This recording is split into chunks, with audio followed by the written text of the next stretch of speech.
Halo semuanya, di video pembelajaran ini saya Nur Syahidah binti Aulia akan menjelaskan mengenai bab 3 modul pembelajaran ekonomi untuk sekolah menengah atas, madrasah aliyah ataupun sekolah menengah kejuruan. Pada kesempatan kali ini saya akan menjelaskan tentang ketenaga kerjaan. Langsung aja masuk ke materi ya.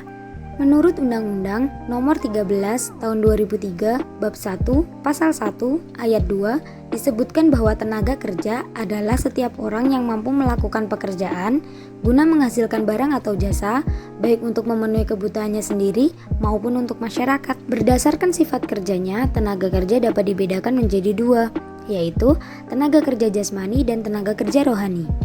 Untuk tenaga kerja jasmani adalah tenaga kerja yang dalam kegiatannya lebih banyak mengandalkan tenaga fisik dalam melaksanakan proses produksi. Dan tenaga kerja rohani adalah tenaga kerja yang dalam kegiatannya lebih banyak menggunakan proses pemikiran, gagasan, ide yang bersifat produktif dalam proses produksi.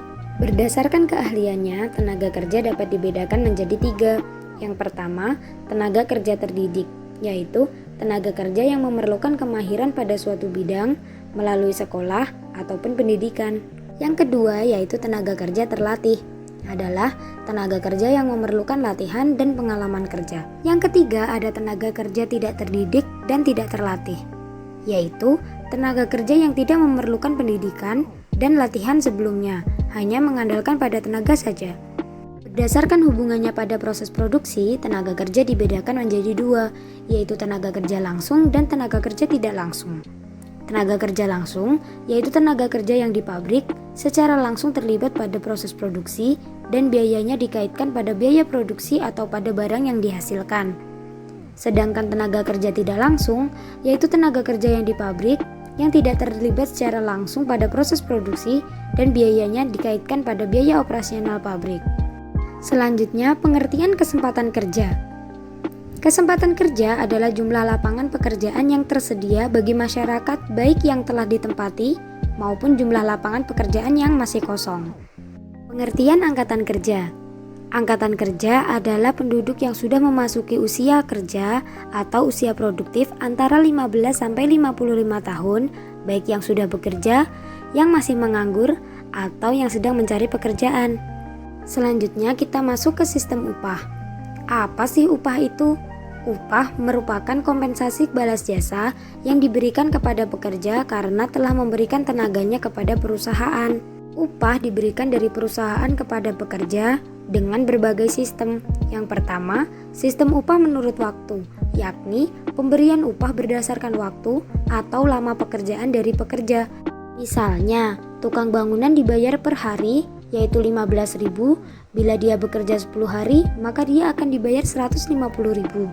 Yang kedua, sistem upah menurut prestasi, yakni pemberian upah berdasarkan prestasi atau jumlah barang yang dihasilkan pekerja. Semakin banyak jumlah barang yang dihasilkan, semakin besar upah yang akan diterima oleh pekerja. Yang ketiga, sistem upah borongan, yakni pemberian upah berdasarkan kesepakatan pemberian kerja dan pekerja. Misalnya, untuk membuat rumah ukuran 30 meter x 10 meter disepakati diborongkan dengan upah 30 juta rupiah. Upah tersebut adalah upah sampai rumah tersebut selesai. Selanjutnya yang keempat ada sistem upah premi, yakni pemberian upah dengan mengombinasikan sistem upah prestasi yang ditambah dengan premi tertentu. Misalnya, bila pekerja mampu menyelesaikan 50 boneka dalam 1 jam akan dibayar 25.000. Dan kelebihan dari 50 boneka tersebut akan diberi premi misal 300 per boneka. Jadi, apabila pekerja dapat menyelesaikan 60 boneka dalam 1 jam akan dibayar Rp28.000. Yang kelima ada sistem upah partisipasi, yakni pemberian upah khusus berupa sebagian keuntungan perusahaan pada akhir tahun buku. Upah ini merupakan bonus atau hadiah. Jadi, selain menerima upah seperti biasa, pada sistem upah ini, pekerja akan menerima sejumlah uang lagi setiap akhir tahun buku. Sistem upah partisipasi disebut juga sistem upah bonus. Yang keenam, sistem upah mitra usaha, yakni pemberian upah seperti sistem upah bonus. Bedanya, upah tidak diberikan dalam bentuk uang tunai, tapi dalam bentuk saham atau obligasi.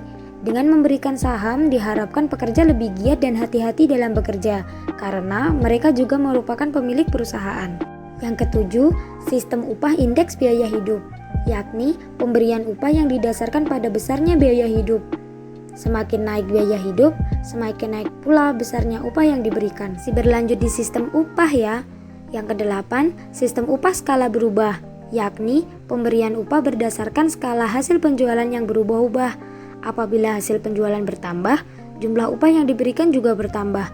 Demikian pula sebaliknya. Apabila hasil penjualan menurun, jumlah upah yang diberikan juga menurun. Yang kesembilan, sistem upah produksi, yakni pemberian upah berdasarkan naik turunnya jumlah produksi secara keseluruhan. Bila jumlah produksi naik 5%, upah juga naik 5%. Demikian pula sebaliknya.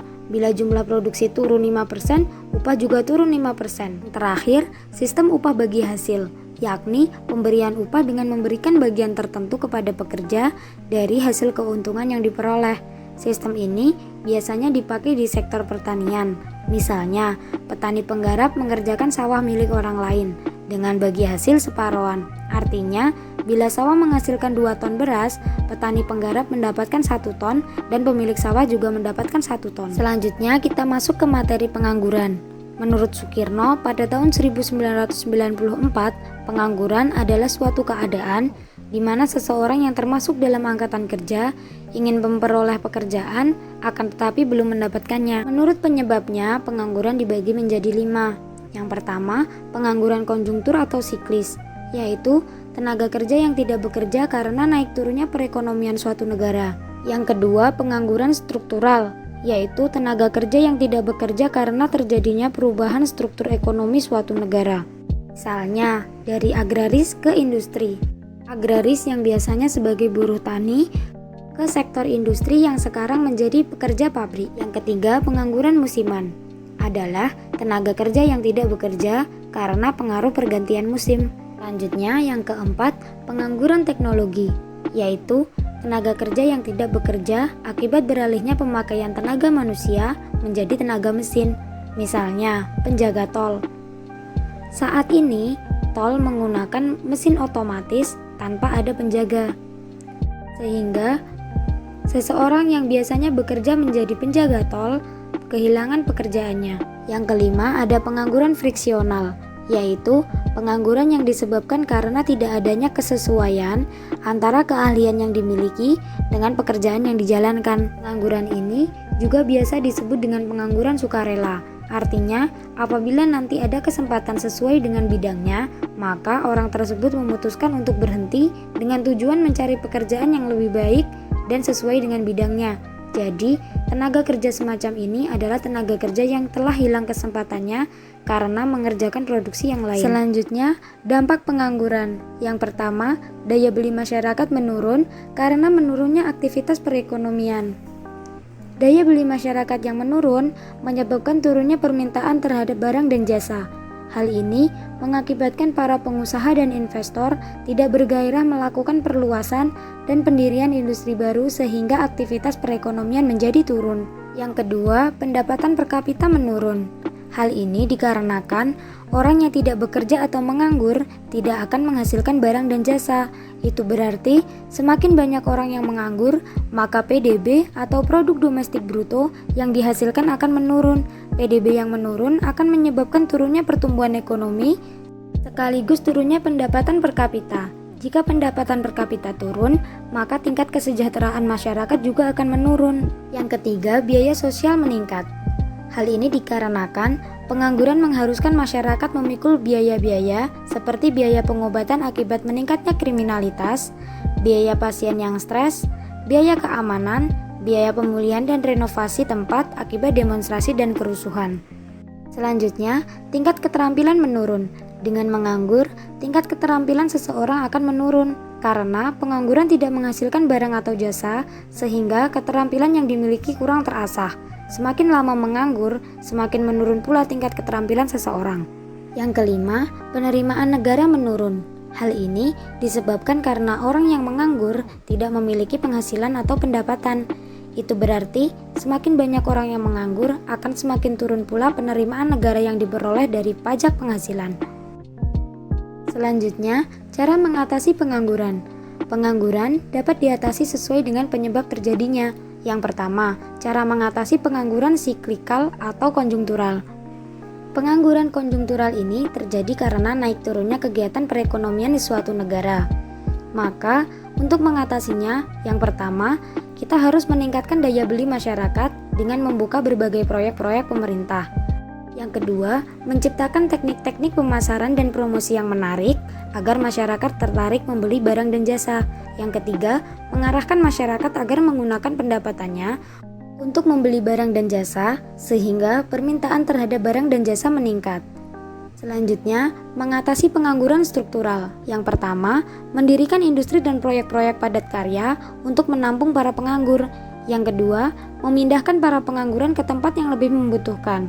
Yang ketiga, meningkatkan mobilitas atau perputaran, modal dan tenaga kerja. Yang keempat, membuka pendidikan dan pelatihan bagi para pengangguran agar dapat mengisi lowongan pekerjaan yang sedang membutuhkan. Selain itu, menyadarkan masyarakat akan pentingnya menguasai teknologi modern dalam rangka menyesuaikan diri dengan perubahan struktur perekonomian. Hal ini juga sama pentingnya dengan 4 poin yang tadi. Yang ketiga, cara mengatasi pengangguran friksional.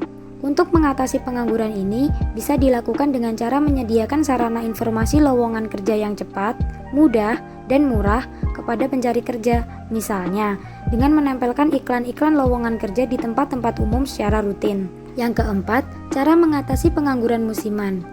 Pengangguran musiman terjadi karena perubahan musim atau karena perubahan permintaan tenaga kerja secara berkala. Cara yang dilakukan untuk mengatasi pengangguran musiman adalah dengan memberikan latihan keterampilan kerja yang lain seperti menjahit, mengelas, menyablon, dan membordir. Dengan demikian, mereka dapat bekerja sambil menunggu datangnya musim tertentu. Dan segera memberikan informasi bila ada lowongan kerja di sektor lain. Selain sesuai dengan sebab terjadinya, kita dapat melakukan upaya untuk meningkatkan kualitas kerja. Hal ini berguna untuk mencegah terjadinya pengangguran. Peningkatan kualitas tenaga kerja dapat dilakukan melalui 2 jalur, yaitu jalur formal dan jalur non-formal. Jalur formal dapat dilakukan seperti sekolah umum, sekolah kejuruan, dan kursus-kursus. Jalur non-formal terdiri atas 1. Latihan kerja, yaitu kegiatan untuk melatih tenaga kerja agar memiliki keahlian dan keterampilan di bidang tertentu. Dalam hal ini, Departemen Tenaga Kerja sudah mendirikan BLK atau Balai Tenaga Kerja di setiap daerah tingkat 2. Yang kedua, magang, yaitu latihan kerja yang dilakukan langsung di tempat kerja. Magang pada umumnya diselenggarakan oleh lembaga pendidikan yang bekerja sama dengan perusahaan-perusahaan yang dianggap tepat sebagai tempat latihan kerja. Tujuannya, setelah magang, siswa menjadi tenaga yang siap kerja. Kegiatan magang merupakan bagian dari proses link and match atau keterkaitan dan kecocokan. Selanjutnya, meningkatkan kualitas mental dan spiritual tenaga kerja. Selain mengutamakan segi pengetahuan, keahlian, dan keterampilan, kualitas mental dan spiritual seperti keimanan, kejujuran, semangat kerja, kedisiplinan, terampil, inovatif, cerdas, bisa saling menghargai, dan bertanggung jawab juga perlu ditingkatkan. Yang keempat, meningkatkan pemberian gizi dan kualitas kesehatan, karena tenaga kerja tidak mampu bekerja dengan baik bila kurang gizi dan kurang sehat. Kurang gizi bahkan bisa menurunkan kualitas otak atau kecerdasan yang justru sangat dibutuhkan dalam menyelesaikan suatu pekerjaan. Dengan demikian, peningkatan pemberian gizi dan kesehatan sangat dibutuhkan untuk meningkatkan kualitas tenaga kerja. Kelima, meningkatkan pengadaan seminar dan workshop.